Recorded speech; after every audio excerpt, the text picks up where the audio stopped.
مجھ سے ایک ساتھی نے سوال کیا کہ آپ جادو کی علامات بتاتے ہیں تو یہ علامات کس حدیث میں آئیں گی؟ یعنی جادو کی علامات کے حوالے سے آپ بتاتے ہیں، یہ علامات کس نے بتائیں آپ کو؟ اس کے دو جواب ہیں۔ ایک تو کچھ چیزیں ہمیں دلائل کے ساتھ قرآن و حدیث سے اشارتاً ملتی ہیں، اور کچھ چیزیں ہمیں شریعت نے بتایا ہے کہ جب تم علاج کے پہلو پہ کام کرو تو تم نے اس دائرے سے باہر نہیں نکلنا، باقی جو بھی تمہارے تجربات ہیں وہ بھی فائدہ مند ہو سکتے ہیں، جو بھی ایک دائرہ لگایا ہوا ہے شریعت نے اس سے نہیں نکلنا۔ اب جب ہم اس پر کام کرتے ہیں، اس پر علاج پر کام کرتے ہیں، تو ہم دیکھتے ہیں کہ یہ تجربات ہزاروں مریضوں پر تجربات کرتے ہیں تو اس کے بعد ہم رزلٹ نکالتے ہیں کہ یہ رزلٹ فائنلی ہمیں محسوس ہوا ہے۔ لیکن شریعت قرآن و حدیث کو جب ہم دیکھتے ہیں، قرآن و حدیث نے ہمیں جو باڑ دی ہوئی ہے، باڑ کیا ہے کہ کوئی کام حرام نہ ہو، کوئی کام شرک کرنے والا نہ ہو، اس کے اندر رہ کے ہم یعنی علاج کر سکتے ہیں، تشخیص کر سکتے ہیں، جو بھی معاملات کر سکتے ہیں۔ اب میرا یہ سوال ہے کہ ہمیں کیسے پتہ چلتا ہے کہ فلاں بیماری میڈیکلی فلاں بیماری ہے؟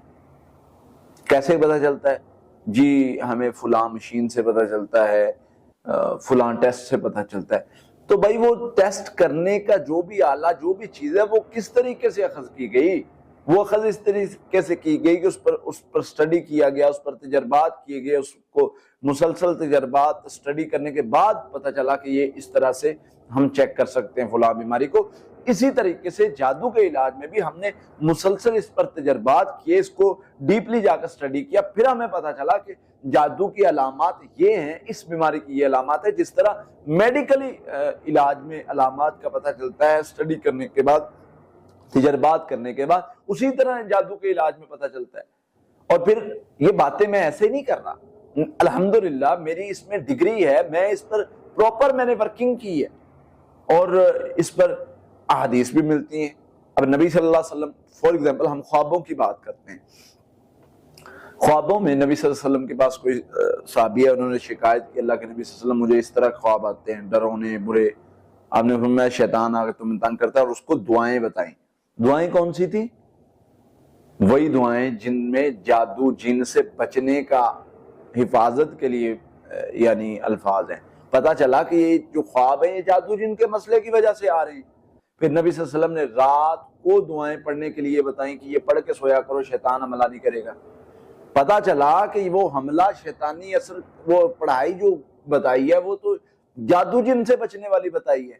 تو پتہ چلا رات کے پہر جو خواب آتا ہے وہ شیطان کی شرارت اور اس طرح کے معاملات کی وجہ سے ہو سکتا ہے، لہذا یہ پڑھائی کریں گے تو ہم محفوظ رہیں گے۔ اس طرح بہت ساری چیزیں ہیں، بہت سارے چیزوں کو سوچ سمجھ کے ہم نے یہ چیزیں اخذ کی ہیں کہ یہ علامات ہیں، اور علامات کو ہم نے قرآن و حدیث کی نظر سے بھی دیکھا ہے، ہم نے اس کو تجربات کے پوائنٹ آف ویو سے بھی دیکھا ہے، ہم نے اس کو مریضوں کو چیک کرنے کے بعد اس میں کیا یہ واقعی صحیح ہے جو علامت اس میں ہے، اور اسی قسم کا جادو کا مسئلہ ہے۔